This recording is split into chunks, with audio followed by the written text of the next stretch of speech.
Hello everyone, क्या हाल चाल। Welcome to my channel. So खुशखबरी to all of you. I am resuming classes from Monday onwards. So this is a video कि हम कैसे proceed करेंगे, क्या क्या करेंगे और 31 मार्च तक कैसे कोशिश करेंगे हम अपना पूरा सिलेबस कंप्लीट करने की। So let's get started. अगर इस चैनल को अभी तक सब्सक्राइब नहीं किया तो फटाफट सब्सक्राइब कर लीजिए और बेल आइकन दबा दीजिए। सो जो लोग मुझे नहीं जानते, अब these are my new credentials. So I have join Preparata as the chief academic officer. I am also the academic dean at Uzhhorod National University, Ukraine, and I have mentored 10 lakh plus aspiring doctors and doctors. मतलब मैं NEET UG और NEET PG दोनों के बच्चों को पढ़ाता हूँ, ठीक है। अगर आप मेरे साथ इंस्टाग्राम पे जुड़ना चाहते हैं तो these are my Instagram handles, आप वहाँ पे भी मेरे साथ जुड़ के मुझे मैसेज कर सकते हैं। चलिए शुरू करते हैं। So these are my class timings जो कल से होगा। 1 बजे आपका Monday to Friday YouTube session आपका चलेगा, रोज 1 बजे, डिपेंडिंग ऑन माई मूड। 1.5 घंटे से 2 घंटे की आपकी क्लासेस होंगी, ठीक है। और 23 जनवरी को शुरू करने से पहले हमेशा मैं क्या करता हूँ, मैं एक वार्म अप मॉक टेस्ट आपका करता हूँ, ठीक है। तो 11 बजे अनअकैडमी ऐप पे आपका वार्म अप मॉक टेस्ट है। इनवाइट कोड आनंद यूज कीजिए और इस मॉक टेस्ट में आप इनरोल कर लीजिए। आपके लिए बहुत बेनिफिशियल होने वाला ये मॉक टेस्ट। आपको एक रियलिटी चेक मिलेगा, आप अभी कहाँ स्टैंड कर रहे हैं, और फिर हमें हर वीक एक मॉक टेस्ट करके देखेंगे कि एक्चुअली आप कहाँ स्टैंड कर रहे हो। तो please join this mock test at 11 AM Unacademy app पे होगा, लिंक डिस्क्रिप्शन में दिया है, या मेरे टेलीग्राम चैनल t.me/आनंदमणि001 पे मिल जाएगा। तो इस टेस्ट को सबको देना है। इनवाइट कोड आनंद यूज करके आप इसको एनरोल कर लीजिएगा और 11 बजे मिलते हैं। चल, दूसरा एक इंपॉर्टेंट अपडेट है बेटा, अनअकैडमी का एक प्रोडिजी एग्जाम हो रहा है 23 और 24 जनवरी को। उसमें भी आप टेस्ट दे सकते हैं, ठीक है। उसके लिए भी डिस्क्रिप्शन में लिंक दिया हुआ है। प्रोडिजी टेस्ट देने से it is India's largest scholarship test, तो इस टेस्ट को दीजिए और अच्छा स्कोर कीजिए, ठीक है। यहाँ पे भी आप इनवाइट कोड आनंद यूज करके इनरोल कर सकते हैं। This is again free of cost. चल, आगे बात करते हैं कि हमें अगले कुछ दिनों में बायोलॉजी को कैसे स्ट्रॉन्ग करना है। तो these are the checklist that you would require to complete before your exam. सबसे पहला आपका एनसीईआरटी एक्सट्रैक्ट है। आपको एनसीईआरटी का चप्पा चप्पा एक मैप के थ्रू पता होना चाहिए, और इस तरह से पता होना चाहिए कि आप उसको एग्जाम के दौरान बहुत आसानी से रिवाइज कर पाए, पहला चीज। दूसरा, आपके पास 1 पेज की रिवीजन मॉड्यूल्स होने चाहिए। ये मॉड्यूल्स आपको एग्जाम के टाइम पे रिवीजन करने में बहुत हेल्प करेगा। तीसरा, बेयर मिनिमम 5000 क्वेश्चंस आप प्रैक्टिस करने वाले हैं। आप नए 5000 क्वेश्चन सॉल्व करने वाले हैं, which includes PYQ, which includes NCERT exemplar question, which includes NCERT based question. तो एनसीईआरटी सेंट्रिक आपको 5000 क्वेश्चन करने चाहिए। इन क्वेश्चंस को आपको मिस्टेक नोटबुक में लिखना चाहिए, और फैक्ट और डेटा जैसे important dates, important scientist, important abbreviation, important terminology, इसके लिए आपको एक डेटा लाइब्रेरी बना के रखनी चाहिए। ये सारी चीजें हम आपको दे देंगे इस टेलीग्राम चैनल पे t.me/आनंदमणि001। तो इसको अगर ज्वाइन नहीं किया तो ज्वाइन कर लीजिए। इस पे हमने बहुत सुंदर सुंदर बायोलॉजी के माइंड मैप्स आपके साथ शेयर किए हैं, ठीक है। चल, तो अगर तुम बायोलॉजी के सिलेबस को बात करोगे तो मैं उसको 3 फेज में डिवाइड करता हूं। 3 तरीका हो सकता है बायोलॉजी पढ़ने का। सबसे पहले फेज 1 में ये चैप्टर्स आते हैं: living world, biological classification, plant kingdom, animal kingdom, plant morphology, plant anatomy, mineral nutrition, plant growth, strategies of food production and microbes in human welfare. देखो, दीज चैप्टर्स आर रट्टाफिकेशन चैप्टर्स। आपको इसमें सिर्फ रटना ही है। कैसे रटोगे भैया? लिविंग वर्ल्ड से कहाँ से क्वेश्चन आता है? आपने देखा है कि फिर कैटलॉग, अब कीज़ान एनालिटिकल इन नेचर, लीड, कपलेट, वहाँ से सवाल आ जाते हैं। या डिफाइनिंग फीचर कौन सा है लिविंग ऑर्गेनिज्म, वहाँ से सवाल आ जाता है। या नाम पे सवाल आ जाता है ना। तो आप इनके लिए क्या है, लिविंग वर्ल्ड का अगर तुम मुझे बोलोगे तो मैं आपको 10 लाइन्स में बता दूंगा जहाँ से सवाल आएगा, सिर्फ 10 लाइन आपको, ठीक है। क्या ये लाइन को मैं पॉइंट वाइज बना दूंगा। तो आपको इन चैप्टर्स के की नोट्स बनाने चाहिए। मैंने ऑलरेडी बना के आपके साथ शेयर भी किया था टेलीग्राम पे पिछले वाले। मैं अपने नए टेलीग्राम चैनल पे इसको शेयर कर दूंगा, बट अगेन अगर आप खुद से बनाएंगे उन नोट्स को देख के तो आपके लिए अच्छा है। क्या की नोट्स में होना चाहिए? कुछ भी लाइन नहीं होना चाहिए। पहला चीज याद रखिएगा, की नोट्स बनाने का सबसे इंपॉर्टेंट रूल, सबसे पहला इंपॉर्टेंट रूल कि की नोट्स अगर आप खुद से बना रहे तो क्या क्या चीजों को आपको ध्यान में रखना है, मैं की नोट्स आपके साथ शेयर कर दूंगा टेलीग्राम चैनल पे, ठीक है। बट आपको कुछ चीजें ध्यान में रखनी है। सबसे पहला कि अगर आप की नोट बना रहे हैं तो पहला एनसीईआरटी के लैंग्वेज के साथ छेड़छाड़ नहीं करेंगे, ठीक है। नो चेंज इन लैंग्वेज, जैसी एनसीईआरटी ने लिखी है आप भी वैसे ही लिख देंगे, ठीक है। नो चेंज इन लैंग्वेज, ठीक है। कोई भी चीज डिस्क्रिप्टिव नहीं होनी चाहिए, नो डिस्क्रिप्शन, कुछ दिखाना नहीं आपको, ठीक है। या तो टेबल यूज करो या फ्लो चार्ट यूज करो, या बहुत सिंपल है कुछ नहीं हो रहा तो पॉइंट वाइज लिख दो, ठीक है। जैसे एनिमल किंगडम में टेबल बहुत हेल्प आएगा आपको, फ्लो चार्ट मैकेनिज्म याद करने में फ्लो चार्ट बहुत हेल्प करेगा, फैक्चुअल डेटा के लिए पॉइंट वाइज बहुत हेल्प करेगा, ठीक है। तो इस तरह से कीबोर्ड कर दो। अगर टैग कर सकते हो तो PYQ टैग कर दोगे तो क्या होगा कि तुमको आइडिया लगेगा कौन सा टॉपिक इंपॉर्टेंट है, कौन सा टॉपिक कम इंपॉर्टेंट है, कौन से टॉपिक को तुमको ज्यादा तवज्जो देना चाहिए, कौन से टॉपिक को आपको तवज्जो कम देना चाहिए। तो ये PYQ टैग कर लो, तो इससे आपका की नोट्स बन जाएगा। इन चैप्टर्स के की नोट्स बना लो, ठीक है। और इन की नोट्स को डेली डेली रिवाइज करो। जैसे मान लो कि मैंने 4 चैप्टर का लंप किया, ठीक है, उसको 1 वीक रिवाइज किया, फिर बाकी 4 चैप्टर का लंप किया, उसको 1 वीक रिवाइज किया, फिर बाकी 4 चैप्टर का लंप किया, उसको 1 वीक रिवाइज किया। रटना नहीं है, ठीक है। नो रट्टाफिकेशन, से नो टू नेमोनिक्स, आपको नेमोनिक्स नहीं करना, आप बस पढ़िए, एफर्टलेसली पढ़िए, आपको याद हो जाएगा। मैं कह रहा हूं ना, आप सिर्फ पढ़ते जाइए, पढ़ते जाइए, पढ़ते जाइए, पढ़ते जाइए, अपने आप आपको याद हो जाएगा। रोज सोने से पहले आप कोई भी 3-4 चैप्टर पकड़ लो, उसका कीनोट रिवाइज कर लो, आपको कीनोट पढ़ने में 10 मिनट से ज्यादा नहीं लगेगा, ठीक है। तो सपोज मान लो कि अगर मेरा डे 1 है, ठीक है, अगर मान लो मेरा डे 1 है, तो मैंने डे 1 पे मैंने कहा कि चलो भाई मैं इस बार इस वीक को मैं क्या करूंगा, इस वीक का मेरा टारगेट है लिविंग वर्ल्ड, ठीक है, बायोलॉजिकल क्लासिफिकेशन, प्लांट मॉर्फोलॉजी, मान लो 3 ही पकड़ लो, ठीक है। मैंने ऐसे 3 टारगेट रख लिया, ठीक है। अब मैं डे 1 पे लिविंग वर्ल्ड पढ़ लूंगा, बायोलॉजिकल क्लासिफिकेशन और प्लांट मॉर्फोलॉजी को जस्ट रीड करूंगा, किससे, मेरे रिवीजन की नोट से। या ये नहीं कि की नोट से तुम सामान छोड़ देना, ठीक है। की note should have everything important in the NCERT. तो आपने उसको पढ़ा, keep on reading it, keep on reading it, keep on reading for 6 days, ठीक है। 7th डे आप इसका टेस्ट ले लो, आप इसका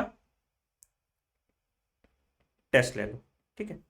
तो ये आपका चलता रहेगा, ये आपका चलता रहेगा, and this will not take less than more than 30 में 15, 30, 45, मतलब अगर बहुत 15 मिनट भी लग रहा है आपको, तो आपको 30 मिनट्स में ये कंप्लीट हो जाएगा, मैक्सिमम अपर लिमिट कह रहा हूं। तो सोने के टाइम जब भी आप सो रहे हो 30 मिनट इसको पढ़ो, नींद भी अच्छी आएगी, प्लस आपका ये काम भी कंप्लीट हो जाएगा। 7 दिन टेस्ट के बाद टेस्ट दो, आपको इंप्रूवमेंट दिखेगा, ठीक है। Keep this in loop, keep this in loop. तो मान लो अगले फिर 3 चैप्टर पकड़ लो, फिर अगले 3 चैप्टर पकड़ लो, तो 1 महीने में तुम्हारा 3 3 6 3 9 10 चैप्टर खत्म हो जाएगा, ठीक है। तो वैसे वैसे करके आप 2-3 बार इसको रिवाइज कर पाओगे, और जब आप दोबारा पढ़ोगे तो आपको और जल्दी जल्दी जल्दी याद होता जाएगा। तो इवेंचुअली ये आपके बैक ऑफ द हेड में फिक्स हो जाएगा और आपको लोड नहीं लेना पड़ेगा। तो this is how you should study these chapters in the phase 1, ठीक है। अब फेज 1 में आपको पढ़ने की जरूरत है ही नहीं, आपको सिर्फ नोट्स बनाने वाला चाहिए, है ना, जो आपका नोट बनवा दे। नोट्स मैंने ऑलरेडी बनवा दिए हैं, ठीक है। तो इन चैप्टर्स को हम लास्ट में एड्रेस करेंगे, इन चैप्टर्स को अभी हम नोट्स के फॉर्म में आपको दे देंगे, आप उसको पढ़िए, वहां कोई दिक्कत है तो आप पूछिए, ठीक है। तो ये चैप्टर आपका फेज 1 में आना चाहिए, जो आप अभी से पढ़ना स्टार्ट कर सकते हैं बाय द हेल्प ऑफ की नोट्स। की नोट्स खुद से बनाइए या मेरे नोट्स को देख के खुद से बनाइए। अगेन नोट्स आपको खुद से बनाने चाहिए, मेरे नोट्स को आप रेफर कर सकते हैं, बट प्लीज इंश्योर कि आप एक बार एनसीईआरटी पूरी पढ़ें और तब की नोट्स को अपनी रिवाइज करें। सबसे आसान तरीका क्या करना चाहिए कि आप गलतियां ना करें, आप क्या करें कि मेरे की नोट्स को डाउनलोड करें, उसको साइड में रख के आप एनसीईआरटी पढ़िए, तो आपको समझ में आएगा कि मैंने एक एक चीज बारीकी से निकाल के उस की नोट्स में डाली है एनसीईआरटी के, और आपको लगेगा कि एक लाइन भी मैंने एनसीईआरटी का मिस नहीं किया उस की नोट, ठीक है। तो वैसे की नोट्स आपको बनाने हैं, ठीक है। की नोट्स पे अगर आपको डिस्क्रिप्टिव वीडियो चाहिए तो मैं की नोट्स पे भी एक डिस्क्रिप्टिव वीडियो बना दूंगा। तो this is how you have to study phase 1। इसमें आपको आउटसाइड एनसीईआरटी सोचना भी नहीं है, बिल्कुल एनसीईआरटी के बाहर नहीं सोचना, ना दिमाग लगाना है, बिल्कुल एनसीईआरटी साफ साफ लिख रही है, जो साफ लिख रही है उसको आप फॉलो कर लीजिए, दैट इज इट। और कुछ भी आपको करने की जरूरत नहीं है इन की नोट्स, ठीक है। दूसरे फेज पे आते हैं, that is my phase 2। Phase 2 के जो चैप्टर्स हैं लेयर्स में खुलते हैं, इससे लिए आपको एनसीईआरटी अच्छे से पढ़नी पड़ेगी, मतलब इसमें आपको एनसीईआरटी थरोली पढ़नी पड़ेगी और बार बार पढ़नी पड़ेगी, इसमें सिर्फ नोट्स काम नहीं करेंगे। तो यहां पे आप पहले एक बार एनसीईआरटी पढ़िए, एनसीईआरटी किसी टीचर के साथ पढ़ी है। एनसीईआरटी मेरी एक एनसीईआरटी रिव्यू सीरीज है, देखा होगा आपने, मैं फिर से भी कराऊंगा एनसीईआरटी रिव्यू, तो उसको देखिए। मैंने लेयर्स में खोली है एनसीईआरटी को, ठीक है। तो एनसीईआरटी इकोलॉजी बहुत इंपॉर्टेंट यूनिट है। रिप्रोडक्शन ऑर्गेनिज्म बहुत कंफ्यूजिंग है, आप एनसीईआरटी से पढ़ोगे फिर भी आपके सवाल नहीं बनेंगे। इवोल्यूशन इतना हॉच पॉच एनसीईआरटी में कि आपको समझ नहीं आएगा। एनिमल टिश्यू और कॉकरोच चलो फिर भी रिलेटिवली इजी है। फ्रॉग और अर्थवर्म आपको नहीं पढ़ना, ठीक है। तो आप एनसीईआरटी रिव्यू प्लस इसके कीनोट्स बनाइए, बट अगेन इसमें आपको एनसीईआरटी पढ़ना है। एनसीईआरटी बहुत बहुत बहुत शिद्दत से 3-4 बार डिटेल में पढ़ना है, एकदम आराम से तसल्ली में। तो ये फेज 2 वाले मैं आपके एनसीईआरटी से ही कराऊंगा ताकि आपको एनसीईआरटी एक्वेंटेड रहे, ठीक है। ये फेज 2 के लेक्चर्स हैं, आपको इसको फेज 2 में करने हैं।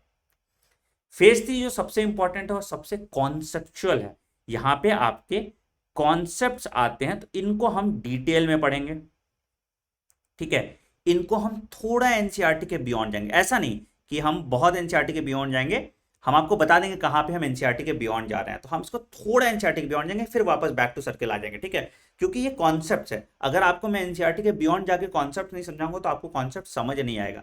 तो हम इसके डिटेल लेक्चर करेंगे। जैसे आपने देखा होगा मोस्ट डिटेल लेक्चर मैंने किया था ह्यूमन रिप्रोडक्शन पे, cell the unit of life पे, सेल साइकिल और सेल डिवीजन पे, तो हम इसको फिर से करेंगे, ठीक है। तो ये डिटेल्ड होगा, ठीक है। तो यहां पे डिटेल लेक्चर होगा, उसके बाद एनसीईआरटी रिव्यू होगा, और उसके बाद फिर हम इसका कीनोट्स बनाएंगे। तो मतलब ये 3 लेयर में बनेगा, ठीक है। उसके बाद इसका कीनोट बनाएंगे ताकि आपके कॉन्सेप्ट बिल्कुल मक्खन क्लियर हो, क्योंकि इस पे कॉन्सेप्चुअल सवाल आ सकता है और आप गलतियां कर सकते हैं। स्पेशली ट्रांसपोर्ट इन प्लांट में डीपीटी वाला पोर्शन एनसीईआरटी में नहीं है, लेकिन डीपीटी पे सवाल आते हैं। ह्यूमन फिजियोलॉजी में बहुत सारे क्वेश्चन है जो एनसीईआरटी में थोड़ा सा दिया है, बट उसके बेसिस पे सवाल हो जाते हैं, ठीक है।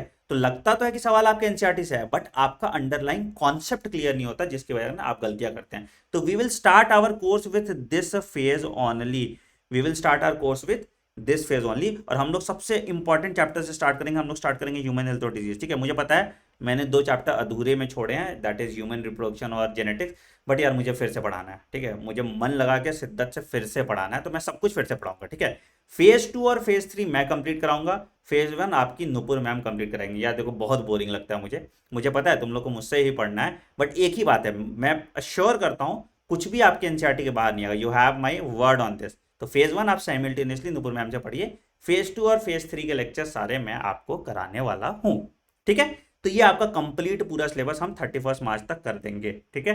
31 मार्च के बाद हम एनसीईआरटी रिव्यू कराएंगे, हैंड रिटन नोट्स के थ्रू आपको, मतलब माइंड मैप्स के थ्रू आपको रिवाइज कराएंगे, 1 पेज नोट्स के थ्रू आपको रिवाइज कराएंगे, और 5000 सवाल भी आपके साइमल्टेनियसली कराएंगे, जिससे आपकी पूरी बायोलॉजी की कंप्लीट सन हो जाएगी, ठीक है। देखो मैं अगेन बहुत बार रिपीट करता हूं, चाहे मेरा कोई भी बच्चा हो, बायोलॉजी की वजह से तुम्हारा सिलेक्शन नहीं रुकेगा, पहला पॉइंट। दूसरा पॉइंट कि आपको कुछ समझ आए या नहीं आए, आपसे सवाल सारे बन जाएंगे। तो ये 2 अश्योरेंस आपको मेरे साइड से मिला है। अगर नहीं पता है ये तो अपने सीनियर से पूछ लो, आपको आइडिया लग जाएगा। I hope this video was helpful for you. काम की सारी बातें हमने कर ली, कैसे पढ़ना है ये हमने बना लिया, अब हमें सिर्फ पढ़ना है और कंसिस्टेंट रहना है। कुछ ऐसे बच्चे होंगे बेटा जो अपने स्पीड से पढ़ना चाहते हैं, ठीक है। देखो बेटा मैंने सिलेबस बायोलॉजी का 3 बार कंप्लीट करा दिया है, ठीक है। तो अगर मान लो कि तुम्हें लाइव नहीं पढ़ना, तुम्हें रिकॉर्डेड सेशन पे पढ़ना है, ठीक है, तो वेबसाइट पे जाइए anandmani.com, ठीक है। कुछ नहीं करना, तुमको बता रहे हैं, ठीक है। अगर आपने पिछले साल मुझसे पढ़ा है या क्या, आपको आइडिया होगा, ठीक है। मैंने एनसीईआरटी रिव्यू करा दी है, तो आप अपने पेज से भी पढ़ सकते हैं। अगर तुमको लगता है कि मुझे सिलेबस जल्दी करना है, मुझे सर का वेट नहीं करना, आप एनसीईआरटी रिव्यू पूरा कर लीजिए, ठीक है। मैंने फिर एक बायोलॉजी क्रैश कोर्स किया था, वो भी पूरा किया हुआ है, ठीक है। फिर मैंने माइंड मैप के थ्रू पढ़ाया था, तो मैंने ऑलरेडी ये सब कराया हुआ है, ठीक है। तो ये सब कुछ आपको मिल जाएगा, ठीक है। माइंड मैप के थ्रू आपने पढ़ा था, ठीक है। की नोट्स भी वहां पे अवेलेबल हैं, तो आप यहां पे रजिस्टर कर सकते हैं और आप इन सब चीजों का लाभ उठा सकते हैं। तो आप अपनी पेज से पढ़ना चाहते हैं, आप अपनी पेज से पढ़ लीजिए। बहुत बच्चे हैं उनको लाइव ही मेरे साथ पढ़ना है, तो आप लाइव पढ़ लीजिए, ठीक है। इधर वे अपनी पढ़ाई करते रहिए, ठीक है, और अच्छा कीजिए। We will score 360 in biology, but that is not important, ठीक है। बायोलॉजी में 360 तुम बहुत बच्चे स्कोर करते हो, मुझे पता है। Important thing is to continue working for physics and chemistry also. ये आंकड़ा आप जब तक नहीं कहोगे तब तक आपको सरकारी कॉलेज नहीं मिलेगा। हमको 650 क्रॉस करना है बेटा, है ना। तो ये बायोलॉजी में तो 340 प्लस तो लिख के ले लो हमसे, तुम्हारे आ जाएंगे, ठीक है, अगर तुम मेहनत करते हो और ये 150 घंटे मुझे डेडिकेट दे देते हो। बट साइमल्टेनियसली फिजिक्स और केमिस्ट्री क्लासेस तुम लोग स्किप कर रहे हो, जो गलत बात है। अभी मेरी बायो की क्लास नहीं हो रही थी, you should have stuck to physics and chemistry. तो टेक अ प्लेज कि आप फिजिक्स और केमिस्ट्री को मिस नहीं करेंगे बेटा। देखो, अगर सिर्फ बायोलॉजी से तुमको हो सकता है प्राइवेट मेडिकल कॉलेज मिल जाए, सिर्फ बायोलॉजी से हो सकता है तुम नीट क्वालिफाई कर पाओ, बट अगर आपको एक सरकारी मेडिकल कॉलेज चाहिए तो आपका फिजिक्स और केमिस्ट्री भी अच्छा होना चाहिए। I hope you understand this, right. चल, all the best guys, take care, bye bye and have a great day. I am feeling very motivated, I hope I am instigating that motivation to you also. Take care and have a great day. Video पसंद है तो video को like कीजिएगा, channel को subscribe कर दीजिए और bell icon दबा दीजिए ताकि आप कोई नोटिफिकेशन मिस ना करें। संडे 11 बजे हम मिलते हैं और मंडे से रेगुलर क्लासेस में मिलते हैं। Bye bye and have a great day.